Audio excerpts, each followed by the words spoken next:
안녕하세요. YTP 예배 오신 분들 예수님 이름으로 환영합니다. 이 시간 우리 함께 모인 지체들 함께 인사 나누기 원합니다. 앞뒤 옆에 계신 분들과 함께 반갑게 인사 나누도록 하겠습니다. 안녕하세요.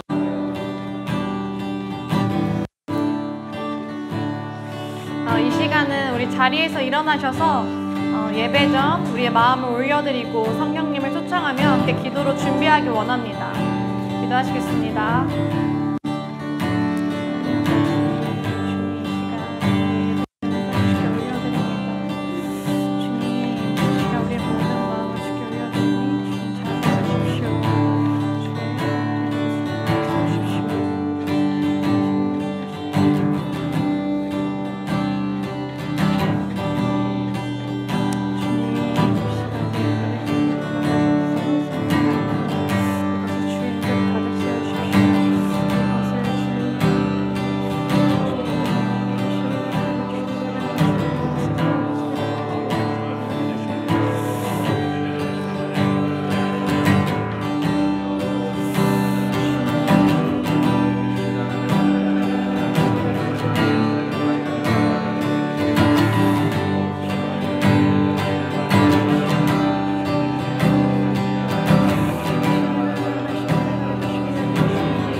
나는 하나님을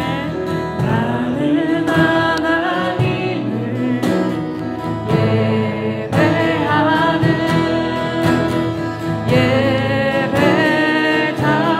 예배자입니다. 내가 서 있는 곳 어디서나 하나님을 예배합니다. 내 영혼 거룩한 은혜를 향하여 내 마음 완전한 하나님 향하여 내 영혼 거룩한 은혜를 향하여 내 마음 완전한 하나님 향하여 내 영혼 거룩한 은혜를 향하여 내 마음 완전한 하나님 향하여 이곳에서 바로 이 시간 하나님을 예배합니다. 나의 평생에 단 한 가지 소원 주의 아름다우신 보며 사랑 노래하는 것 나의 왕 되신 주님의 얼굴 구하며 그 사랑 안에 머물러 사랑 노래합니다. 나의 평생에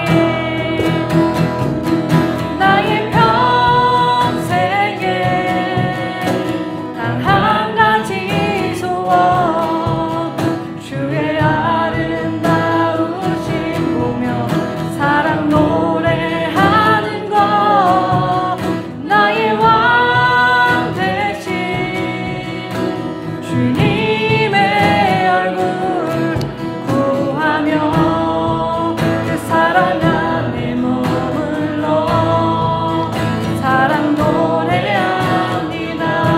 아멘. 우리 다시 고백합시다. 나는 하나님을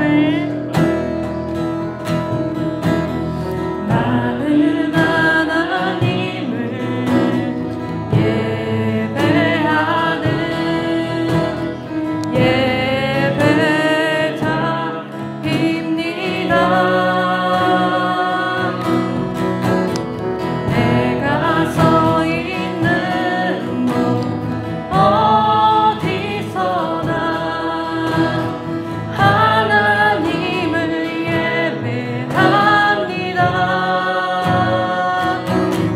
내 영혼 거룩한 은혜를 향하여 내 마음 완전한 하나님 향하여 이곳에서 바로 이 시간 하나님을 예배합니다.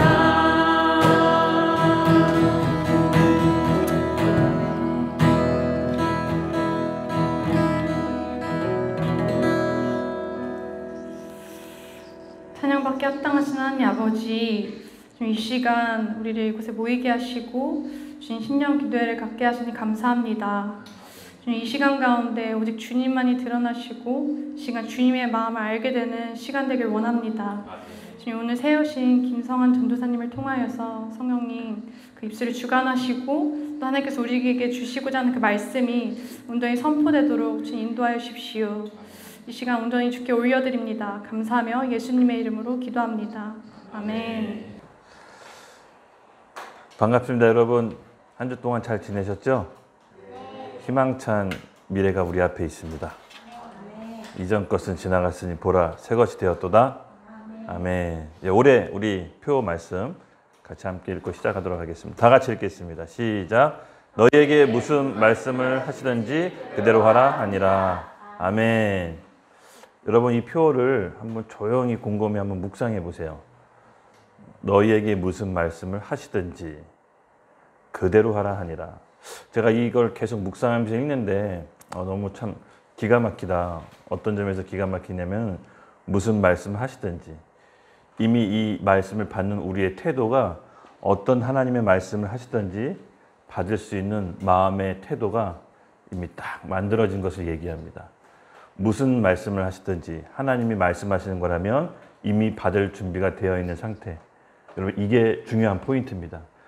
이스라엘 백성이 여러분 잘 아시다시피 우리 신년 기도하는 동안 그 광야에서 아말렉과 싸우면서 약속의 땅 목전에 앞에 두고 12 정탐꾼을 통해서 그 약속의 땅을 들어가로 파기 직전에 이 악한 보고로 인해서 약속의 땅에 바로 들어가지 못하고 40년 동안 광야 생활을 하게 됩니다.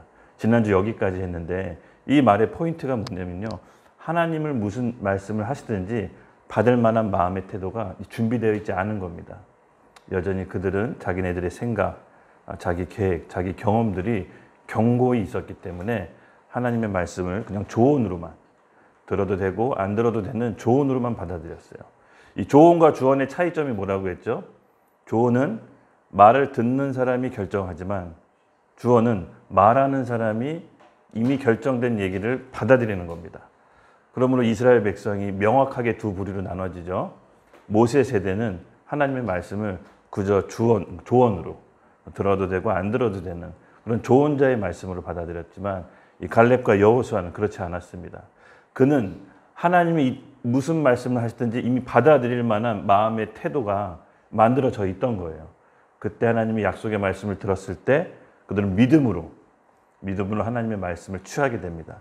이 두 부류의 차이가 결정적으로 약속의 땅에 들어가느냐 광야에 머무르냐 그 두 차이점을 극명하게 나타나게 됩니다. 오늘 신년기도의 5번째 시간인데요. 우리 여호수아 1장 1절에서 9절 본문 말씀을 다 같이 읽고 같이 시작하도록 하겠습니다. 시작.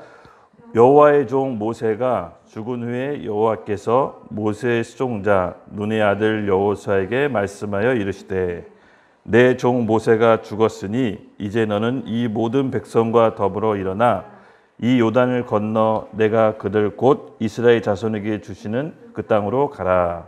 내가 모세에게 말한 바와 같이 너희 발바닥으로 밟은 곳은 모두 내 너에게 주었노니 곧 광야와 이 레바논으로부터 큰 강, 곧 유브라데스 강까지 해쪽 속의 온 땅과 또 해 지는 쪽에 대해서까지 너희 영토가 되리라. 내 평생에 너를 능히 대적할 자가 없으리니 내가 모세와 함께 있었던 것 같이 너와 함께 있을 것임이라. 내가 너를 떠나지 아니하며 버리지 아니하리니 강하고 담대하라. 내가 너를 그의 조상에게 맹세하여 그에게 주라고 한 땅들을 그 백성에게 차지하게 하리라. 오직 강하고 극히 담대하여 나의 종 모세가 내게 명령한 그 율법을 다 지켜 행하고 우로나 좌로나 치우치지 말라. 그리하면 어디로 가든지 형통하리니 이 율법책을 내 입에서 떠나지 말게 하며 주야로 그것을 묵상하여 그 안에 기록된 대로 다 지켜 행하라. 그리하면 내 길이 평탄하게 될 것이며 내가 형통하리라. 내가 내게 명령한 것이 아니냐. 강하고 담대하라. 두려워하지 말며 놀라지 말라. 내가 어디로 가든지 내 하나님 여호와가 너와 함께하니라 하시니라. 아멘. 네, 드디어 우리 여호수아 세대들은 가나안 땅의 목전에 두고 있습니다. 그 어려운 과정들 여러분 생각해 보세요. 이집트에서 노예로 종살이 하다가 하나님께서 모세라는 지도자를 통해서 이집트로부터 구원해내서 광야에서 40년 길고 긴 세월을 견뎌서 비로소 이제 약속의 땅에 들어가기 전에 하나님께서 여호수아 세대에게 다시 한번 상기시키는 거예요. 이미 모세 세대는 다 죽었어요. 안타깝게 또 그들은 광야에서 약속의 땅을 보지 못한 채 죽고 맙니다. 근데 여호수아에게 하나님이 그 세대들에게 다시 한번 상기시켜 주는데 여기서 중요한 건 8절입니다. 한 번 더 율법책 그리고 이 율법 모세에게 줬던 그 율법을 여호수아 세대에게 다시 한번 각인시켜 줍니다. 같이 읽을게요. 8절 시작. 이 율법책을 내 입에서 떠나지 말게 하며 주야로 그것을 묵상하여 그 안에 기록된 대로 다 지켜 행하라. 그리하면 내 길이 평탄해지게 될 것이며 내가 형통하리라. 아멘. 네, 다시 한번 율법에 대해서 하나님께서 여호수아 세대에게 강조하십니다. 이 가나안으로 들어가게 되면 본격적으로 전쟁을 치러요. 정복 전쟁. 그 다음부터는 전투와의 전투를 계속 거듭하게 되는데 여러분들이 통독하고 계시잖아요. 어떻습니까? 뭐 여리고성, 아이성 차례차례 하나 둘씩 정복해 가면서 가나안 땅을 정복하고 그 족속들을 굴복시킵니다. 그때 정말 신기한 게 하나님께서 이미 전투를 마치 다 치러 놓으신 것처럼 이 여호수아 세대가 전투를 하면 할수록 점점 더 이 민족들이 그 소문을 듣고 두려워해서 전쟁을 치르게 됩니다. 마침내 여호수아가 그 인생의 말년 가운데 가나안 땅 전체를 이제 접수하게 되죠. 정복해서 이기게 됩니다. 그리고 나서 땅을 이제 분배해서 여호수아 세대로 하여금 그 땅을 각 지파별로 나눠줍니다. 그리고 이제 그 땅에 있는 거류민, 원래 있던 원주민이라고 하죠. 그 족속들을 하나하나 또 싸워가는 과정이 이 사사기에서 펼쳐지게 됩니다. 하나님께서는 이미 약속의 땅을 이 세대에게 주시기로 한 겁니다. 포인트가 뭐냐면요. 광야 생활을 잘 열심히 착하게 잘 마무리해서 간 게 아니라 이미 가기로 그의 조상들 아브람, 이삭, 야곱으로부터 맹세해 주신 땅이에요. 그 약속된 땅들을 여호수아 갈렙만 믿음으로 취했던 겁니다. 우리 지난 시간 혹시 기억나나요? 우리 아칸 보고 10명의 정탐꾼의 아칸 보고 이 부분을 보면서 제가 좀 많이 묵상을 하면서 느꼈던 점이 내가 이 10명의 정탐꾼이 될 수가 있겠구나. 왜냐하면 우리는 눈에 보이는 상황 현실을 늘 정확히 보고 판단하려고 합니다. 근데 하나님이 잘 보세요. 우리 놓여있는 상황과 현실을 모르실까요? 아실까요? 하나님은 누구보다도 잘 아십니다. 근데 그런 상황 가운데 내가 원망하고 불평하고 그런 상황을 더 하나님을 욕되게 하는 것이 아니라 바로 믿음의 눈으로 오늘 내게 주시는 말씀이 무엇인지를 받고 그 말씀을 믿음으로 선포하기를 바라세요. 바로 오늘 올해 표 말씀처럼 무슨 말씀을 하시든지 그대로 할 수 있는 마음의 상태, 영적인 파산 상태, 영적인 하나님의 갈급함, 그런 마음의 상태를 우리에게 원하시는 거예요. 이 예배는 딱딱하고 굳어진 우리의 마음을 촉촉히 적셔주는 단비와 같아요. 여러분 농사 지으려면 땅이 겨울 내내 언 땅에 아무리 씨앗을 심을 수가 없잖아요. 그러나 날씨가 봄이 되고 그 땅에 이른 비가 내리면 땅이 말랑말랑 촉촉해집니다. 그때 농사꾼들은 알아요. 바로 지금 이 밭을 일구고 씨를 심어야 될 때라는 거. 맞습니다. 우리의 마음밭이 어떠냐에 따라서 하나님께서 주신 약속의 말씀을 이룰 수 있는가 하면 이루지 못하고 생존을 위한 삶으로 끝나버릴 수가 있습니다. 하나님이 우리에게 주신 그 삶은 그저 우리가 생존하는 데 급급한 삶이 아닙니다. 바로 하나님의 말씀을 받아들여서 하나님의 계획과 우리 인생의 계획이 하나로 합쳐져서 하나님의 계획으로 우리가 동참하는 그런 크고 원대한 꿈을 하나님께서 원하시는 겁니다. 오늘 신년 기도의 5번째는 어떤 새로운 메시지를 하는 것보다 예배를 좀 같이 드리고 싶다라는 감동이 들었어요. 전체적으로 우리 신년 기도의 첫 번째, 두 번째, 세 번째, 네 번째 쭉 보시다시피 여러분 하나님께서 이스라엘 백성을 이집트에서 탈출시켜서 광야라는 아멜렉 그 적과 싸워서 바로 가나안 땅에 가기 전 그리고 가나안 땅에 가서 무엇을 할 것인지를 저에게 말씀해 주셨어요. 그것은 뭐냐? 바로 본인의 백성과 하나님이 원하는 땅에서 예배받기를 원하신다라는 감동을 주셨어요. 하나님께서는요 예배 받기를 원하세요. 본인의 백성 그리고 예배의 시작은 하나님 나라의 통치의 시작이라는 걸 알았어요. 그러므로 우리가 우리 안에 예배가 먼저 회복되길 원합니다. 예배는 단순히 우리가 믿는 크리스찬으로서 어느 종교 행위가 아니라 하나님이 우리에게 주시는 큰 선물이라는 걸 알았어요. 이 다윗이 여러분 아시다시피 사사기를 거쳐서 열왕기상 딱 가면은 정복 정쟁을 해서 다윗이 통일 왕국으로 이스라엘을 하나로 만들어요. 그때 다윗이 무엇을 했습니까? 다윗의 장막을 통해서 하나님께 예배를 본격적으로 드리기 시작합니다. 그리고 나서 그의 아들 솔로몬 때 비로소 하나님의 성전이 완성됩니다. 결과적으로 봤을 때 하나님은요, 아브라함 때부터 이삭, 야곱에 이르기까지 가나안 땅, 하나님이 원하시는 곳에서 하나님의 백성으로 하여금 예배받기를 원하셨어요. 그래서 그 긴 세월, 그 길고 긴 세월을 끊임없이 이스라엘 백성을 택해서 이끌어내신 겁니다. 그리고 나서 가나안 땅에서 비로소 하나님께 예배함으로써 하나님 나라의 통치가 시작되었습니다. 마찬가지입니다. 우리의 삶에도 예배가 회복되기를 저는 바랍니다. 지난 시간 우리 4차 기도회 마치고 하나님께서 강한 감동을 주셔서 우리 다음 날 우리 매일 예배 드리자라고 제가 제안했었죠. 즉흥적인 건 아니었어요. 평상시에 우리 성전 기도하면서 여기서 매일 예배를 했으면 좋겠는데 어떻게 해야 될지 제 머릿속이 너무 복잡했었어요. 왜냐하면 예배 드리기에는 저는 뭔가 이렇게 좀 찬양팀이 필요했고 사람들도 있어야 된다고 생각했는데 우리 이 조건으로는 예배 드릴 수 없다라고 제가 생각을 했었어요. 그 제 생각이었죠. 근데 하나님께서는 그걸 원하시는 것이 아니었어요. 우리 마음과 몸을 산 제사로 받기를 원했어요. 즉 마음만 있다면 그 자리에서 하나님이 예배받고 싶다라는 감동이 저에게 전달이 됐어요. 제가 제 삶의 인생을 이렇게 살아오면서 제가 영등포를 떠나고 싶어서 엄청나게 많이 몸부림을 쳤어요. 근데 그때마다 다시 돌아오고 진짜예요, 여러분. 제가 군대에도 멀리 가려고 영등포를 떠나서 해군에 지원했어요. 멀리 지내. 아주 여기가 지긋지긋해서. 근데 갔다가 다시 부대를 대방동으로 받더라고요. 영등포역을 지나고 뭐 깜짝 놀랐어요. 그리고 대학도 멀리 갔어요, 일부러. 근데 어떻게 합니까? 졸업하고 다시 여기 영등포에 가게를 차리게 됐죠. 그러니까 영등포를 떠날 수 없는 운명인가 보다고 포기했었어요. 삶을 포기했었어요. 그래서 하나님께서 영등포에서 저에게 뭔가 하시고자 하는 일이 있다라고는 생각했지만 어쨌든 여기를 늘 벗어나고 싶었어요. 20대부터. 저의 믿음은 영등포에 있는 게 저의 믿음이었어요.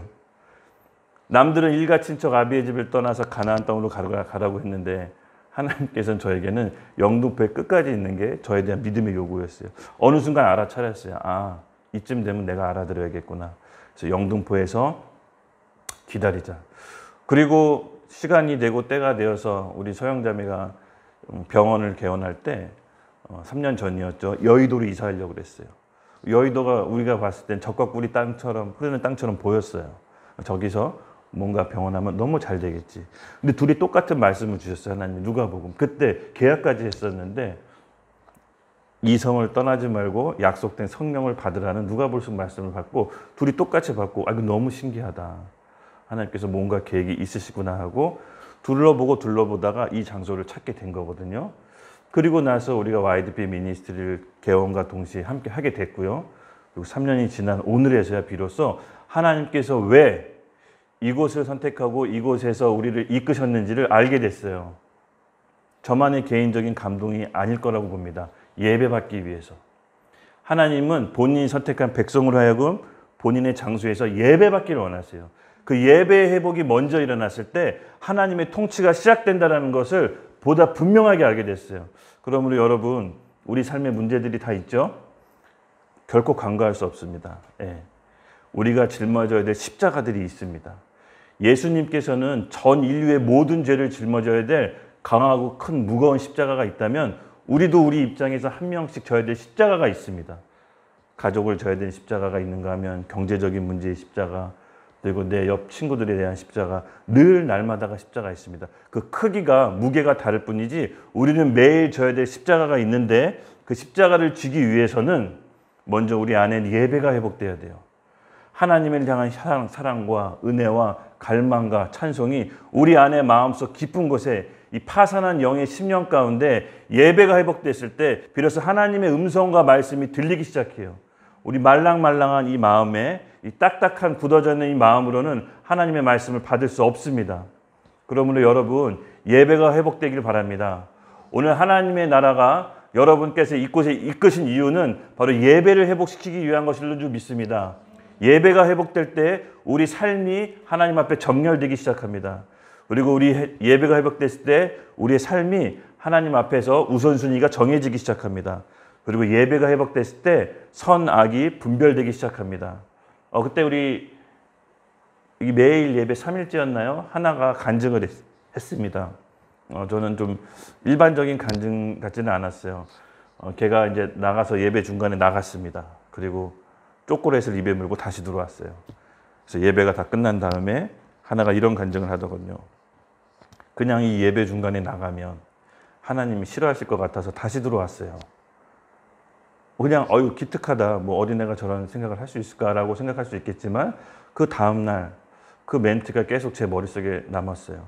아니, 이 어린애가 하나님이 싫어하고 나빠하는 걸 어떻게 알 수가 있지? 그걸 분별한다는 게 신기했어요.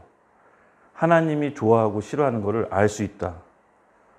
하나님에 대해서 인식하기 시작한 건데 저는 하나님께서 문득 저에게 딱 이런 마음을 주셨어요. 하나의 삶의 예배가 회복되었을 때 비로소 하나님에 대한 인식이 시작됐고 그 하나님이 무엇이 좋고 싫은지 무엇이 선이고 악한지를 깨닫게 하신다. 즉 우리 삶의 선악은 하나님을 인식하실 때 분별할 수 있고 그것은 예배의 회복으로부터 시작된다는 것을 하나님께서 저에게 감동으로 주셨어요. 그러므로 여러분, 우리의 삶의 우선순위, 우리 삶의 선악, 이 모든 것은요 사실은 하나님을 인식하면서부터 그 하나님의 인식은 예배 회복으로부터 일어난다고 저는 믿습니다. 우리 각자 삶에 여러 가지 무게들이 있죠. 십자가, 예배함으로써 오늘 내게 주시는 십자가를 능히 감당할 수가 있습니다. 네. 그러면 우리 같이 기도할게요. 우리 첫 번째 기도 제목을 좀 올려주시겠어요? 오늘은 우리 같이 예배하면서 기도하는 시간을 좀 갖도록 하겠습니다. 제가 첫 번째 기도 제목을 놓고 같이 기도할 텐데요. 네. 첫 번째는 예배 회복입니다. 예. 우리 말씀을 통해서 제가 같이 선포하고 이 자리에서 기도하길 원합니다. 같이 말씀을 읽겠습니다. 첫 번째 우리 예배 회복인데 요한복음 말씀 읽겠습니다. 시작. 아버지께서 참되게 예배하는 자들은 영과 진리로 예배할 때가 오나니 곧 이때라. 예배가 예배하는 자를 찾으시니라. 하나님은 영이시니 영과 진리로 예배할지니라. 아멘. 여러분 믿습니까? 지금 하나님께서 영과 진리로 예배할 자를 찾고 계십니다. 그것이 우리가 되기를 원합니다. 바로 이때가 영과 진리로 예배할 때 우리의 인생이 풀어지기 시작할 겁니다. 여기 보면 수가성 여인 있잖아요. 한많은 여인이에요. 남편이 5이었고 또 본인의 삶이 어떻게 될지 몰랐어요. 그때 당시 남편 5을 번갈아 갈아 끼운다는 것은 얼마나 고달프고 힘든 인생이겠습니까? 어떤 사연이 있는지 모르겠지만은 계속해서 삶이 변하고 바뀌는 사람이었어요. 그런데 이 사람 가운데 그리스도 메시아로부터 답을 얻습니다. 영적인 갈망이 있던 이 여자에게 지금이 예배할 때라고 그리스도께서 말씀하세요. 영과 진리로 예배하는 자를 찾고 계신다라고. 그때 이 여자가 본인이 지고 있는 이 물동이를 내려놓고 마을로 돌아가서 자기가 그리스도 메시아를 봤다라고 복음을 전합니다. 여러분, 한많은 여자가 자기의 삶을 놓칠 수 없는 그 물동이를 내려놓았다는 것은 현실적인 삶의 무게를 내려놨다는 거예요. 그리고 바로 그리스도를 전하는 복음 전도의 삶으로 데스티니가 바뀝니다. 이처럼 예배의 회복은 우리의 삶의 데스티니가 바뀌는 시작입니다. 여러분, 우리 안에 하나님의 삶을 계획 안으로 이끄시고 초대하기 위해서는 우리 먼저 예배가 회복됩시다. 단순히 이 예배의 회복은 사람이 이끄시는 것이 아닙니다. 바로 하나님께서 우리를 초청하시고 하나님의 계획과 비전으로 우리를 이끌어내기 위한 첫 번째 통치 시작입니다. 바로 예배 회복을 위해 우리 주여 같이 한번 외치고 같이 기도하겠습니다. 주여!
계속해서 하나님의 말씀 읽고 기도 시작하도록 하겠습니다. 우리 로마서 12장 1절에서 2절입니다.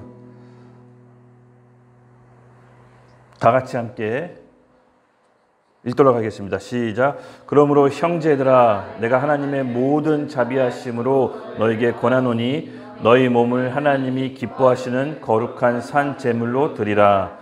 이는 너희가 드릴 영적 예배니라.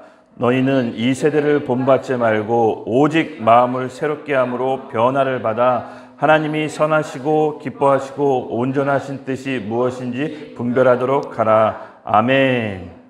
로마서 12장 1절에서 2절.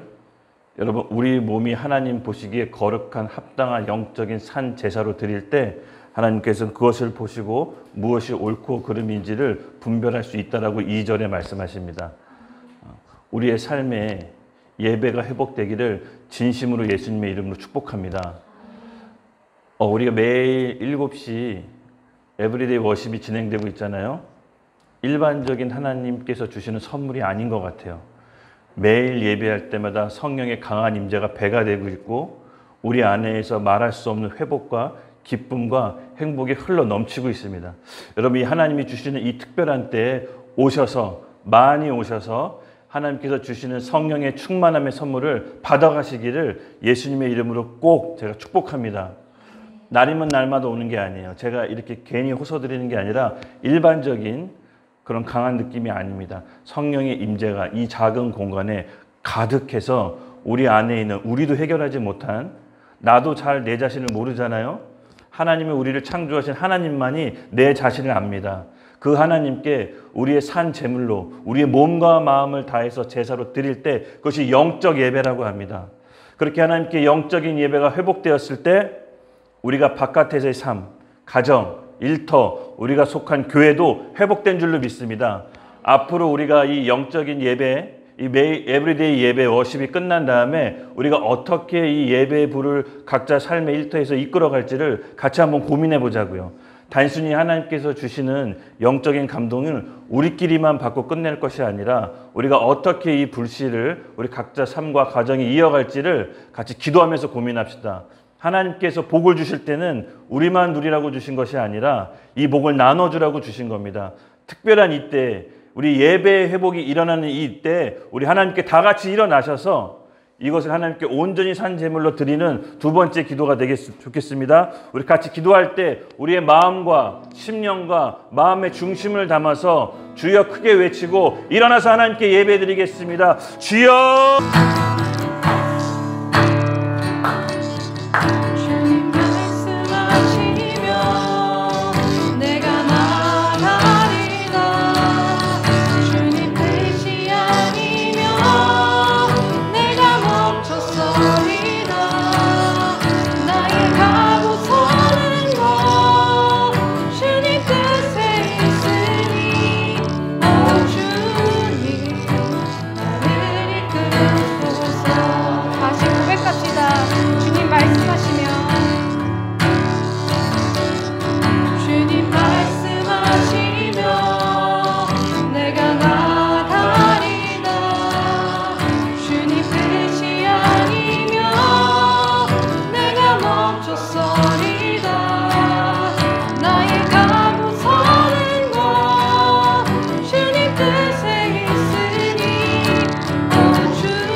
네, 우리 같이 이제 세 번째 기도로 넘어가도록 하겠습니다. 사도행전인데요. 잘 아시다시피 2장 17절 말씀입니다. 사도행전 2장 17절 준비되셨죠? 다 같이 읽겠습니다. 시작. 하나님이 말씀하시기를 말세에 내가 내 영을 모든 육체에 부어주리니 너희 자녀들은 예언할 것이요 너희의 젊은이들은 환상을 보고 너희 늙은이들은 꿈을 꾸리라. 아멘. 네, 같이 읽겠습니다. 시작. 그때 내가 내 영을 내 남종과 여종들에게 부어주리니 그들이 예언할 것이요. 아멘. 마지막 때에서 하나님께서 우리에게 성령을 선물로 주시기로 이미 말씀하셨습니다. 이 성령, 제가 봤을 때 이 성령은요, 모든 육체에 부어진다는 것은 저는 예배의 회복으로 귀결됐어요. 성령이 우리 가운데 충만히 부어졌을 때 우리가 먼저 회복되는 것은 바로 예배입니다. 여러분, 얼마 전에 제가 이제 그 설교를 좀 준비하려고 뭐 이렇게 좀 통계 자료를 좀 보다가 한국 사회가 얼마나 물질주의에 물들었는지 OECD 국가들 중에서 이렇게 나타난 통계 자료가 있어요. 근데 한국 사회가 지배하고 있는 가치 가장 첫 번째가 물질주의, 물질. 그러니까는 타인에 대한 배려, 다른 사람에 대한 존중, 또 사랑보다는 나에 대한 목적, 그리고 내 삶, 그리고 내가 지금 갖고 있는 사회적 지위, 성공 여부가 사회 전반을 이끌어가는 힘이라고 어느 세계 가치관 보고서에서 조사한 바에 나오면 한국이 단연 앞섭니다. 근데 그 결과로 한국이 자살률과 아시다시피 저출산 있죠?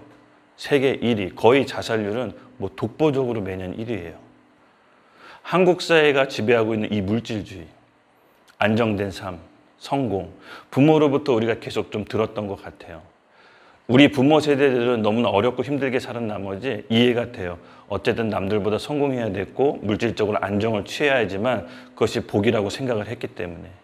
근데 그것이 계속 지속되다 보니까 어떻게 복에 대한 규결이 자녀들도 똑같이 성공과 행복을, 사회적 행복을 누리는 것이 성공이라고, 물질주의의 만족이라고 이렇게 나타납니다. 근데 그것이 똑같이 교회 안에서도 비슷하게 들어와서 어떤 번영신학이라든지 하나님의 복이 마치 세상적인 성공을 얘기하는 것처럼 교묘하게 교회 안에서도 만몬신이 들어왔습니다.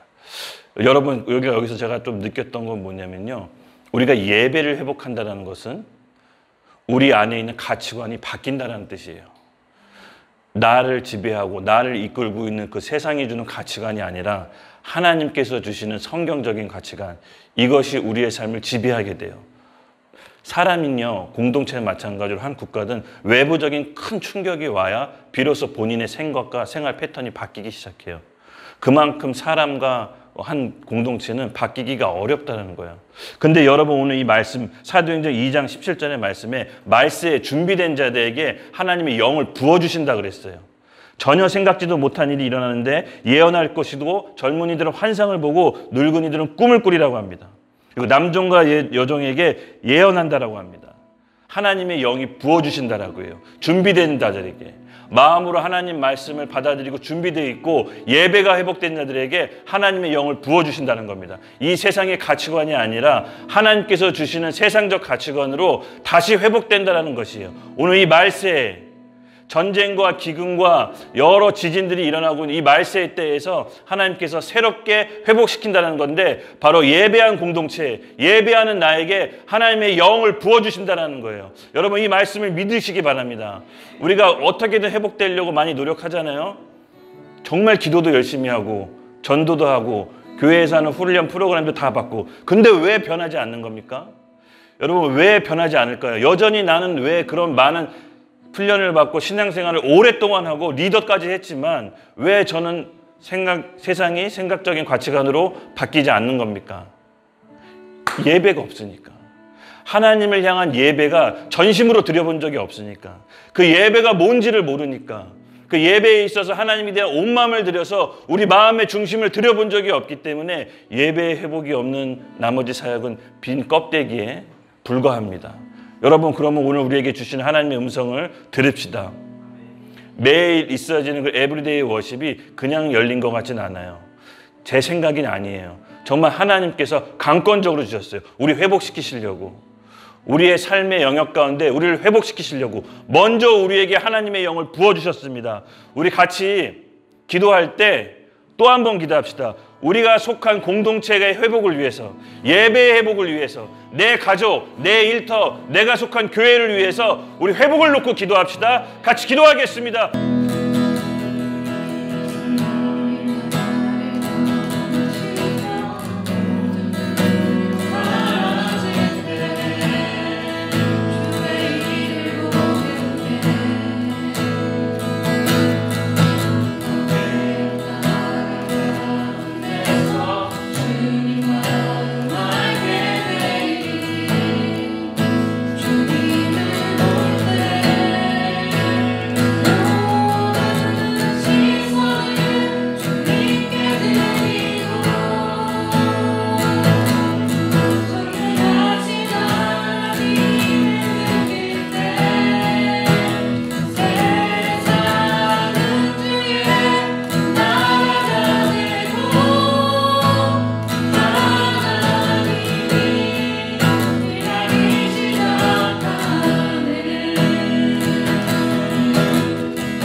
네, 우리 네 번째 기도 말씀 여호수아 3장 9절에서 11절 같이 읽겠습니다.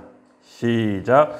여호수아가 이스라엘 자손에게 이르되 이리 와서 너희의 하나님 여호와의 말씀을 들으라 하고 또 말하되 살아계신 하나님이 너희 가운데 계시사 가나안 족속과 헷 족속과 히위 족속과 브리스 족속과 기르가스 족속과 아모리 족속과 여부스 족속을 너희 앞에서 반드시 쫓아내실 줄 이것으로 너희가 알리라. 보라, 온 땅의 주의 언약궤가 너희 앞에서 요단강을 건너가나니. 아멘. 하나님께서 여호수아에게 왜 가나안 땅 가서 누구와 싸워야 되는지 무슨 목적으로 가는지 분명하게 말씀하십니다. 가나안 땅 가서 7 족속을 물리치라는 것입니다. 가나안 땅의 그쪽에 있는 거류민, 원래 터를 잡고 있는 7 족속을 하나님께서 여호수아에게 물리치라고 명령하십니다. 여러분, 가나안 땅의 7 족속은 이렇게 봤어요. 우리의 삶의 7가지 영역, 7대 영역으로 생각이 들었습니다. 하나님께서 우리에게 예배의 회복을 일으키실 때 우리가 몸담고 있는 7대 영역이 있죠. 종교, 경제, 예술, 그리고 정부, 정치에 속하죠. 그리고 미디어, 교육과 가정. 이 7가지 영역이 가나안의 7 족속이라는 제 마음에 감동을 주셨어요. 우리 여기 있는 사람들 중에 교육에 있고 예술, 의료, 외식업에 종사하는 분들이 계시잖아요. 우리가 머문 그 7 영역 중에 한 분야입니다. 예배에 회복된 하나님의 주의 백성들은 하나님께서 그곳에 머물러 있는 것이 아니라 우리의 삶의 터전으로 각 분야별로 보내십니다. 그곳에서 우리의 싸움은 어떻게 진행되냐? 마찬가지로 예배의 회복입니다. 하나님의 통치가 시작되는 것은 예배가 회복된다고 했죠. 하나님을 향한, 하나님을 위한, 하나님을 사랑하는 자들이 각 분야와 영역에 가서 가나안 7 족속을 싸우는 것입니다. 우리는 이 예배의 회복이 먼저 이루어져야 싸울 수가 있어요. 우리가 갖고 있는 하나님의 영, 이 에너지를 다른 사람에게 전달할 때는 우리가 먼저 회복돼야 됩니다. 우리가 먼저 행복해야 돼요. 내가 불행한데 어떻게 다른 사람을 행복하게 해줄 수 있어요? 그렇죠? 내가 먼저 행복해야 되고 내가 먼저 예배로 회복돼야 됩니다. 이 예배의 회복이 일어난 자들에게 하나님께서 그를 7 족속의 영역으로 보내십니다. 우리가 머문 그 일터에서 어떻게 예배가 회복돼야 되는지를 단순히 일터에서 기도 모임을 한다, 일터에서 예배 모임을 한다, 그 정도 수준이 아니라 우리의 삶이 하나님 보시기에 합당한 삶으로 드려져야 돼요. 그것이 영적 예배라고 로마서에 말씀드렸어요.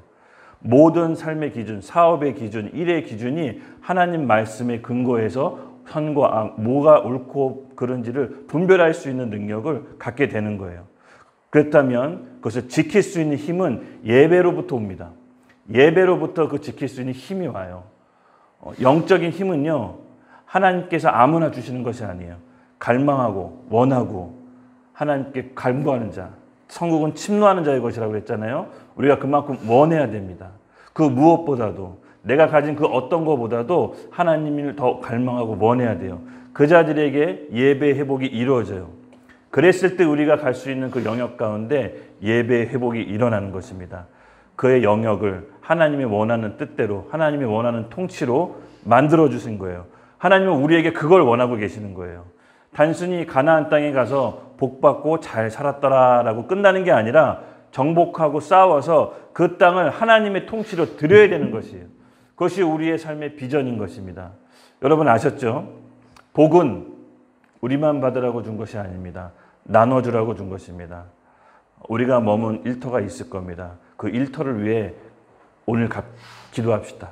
그 일터에서 하나님께서 어떻게 나를 사용하기를 원하시는지, 내가 머문 그 분야에서 하나님은 나를 왜 보내셨는지, 그곳에서 먼저 예배의 회복이 일어나기를 원합니다. 에브리데이 워십이 언제까지 진행될지는 모르겠어요. 하나님이 그만 여기까지 됐다라는 마음 주실 때까지는 계속 할 것 같은데, 여기서 충분히 여러분 하나님과의 교감과 영적인 예배의 회복을 이루시길 바랍니다. 그 싸움이 먼저 승리를 하셔야 돼요. 그 싸움을 먼저 승리한 자가 세상으로 가서 내가 머문 영역으로 가서 승리할 수가 있는 거예요. 내 안에 영적인 회복의 싸움이 먼저 일어나야 됩니다. 그게 우선순위입니다. 여러분 함께 있는 우리 공동체 안에서 같이 해나갈 겁니다. 그러므로 우리의 미래를 결코 좀먹지 마세요. 내 아픈 과거와 상처 때문에 묶여 있으면 안 됩니다. 하나님이 주신 우리의 미래는 너무나도 밝아요. 우리가 스스로 우리라는 감옥에 만들어서 내가 갇혀 있으면 안 됩니다. 박차고 나가셔야 돼요. 하나님 말씀에 의지해서 박차고 나아갈 때 하나님께서 우리에게 새 영을 불어넣어 주실 것입니다. 예배의 회복이 바로 새 영을 받는 회복인 것입니다. 우리 같이 주여 한번 외치고 우리가 머문 일터의 회복을 위해서 같이 함께 기도하겠습니다.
하나님 아버지 감사합니다.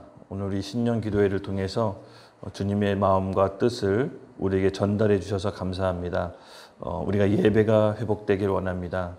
이 예배 회복을 통해 우리가 머문 가정, 일터, 교회, 하나님의 나라가 회복되기를 갈망합니다.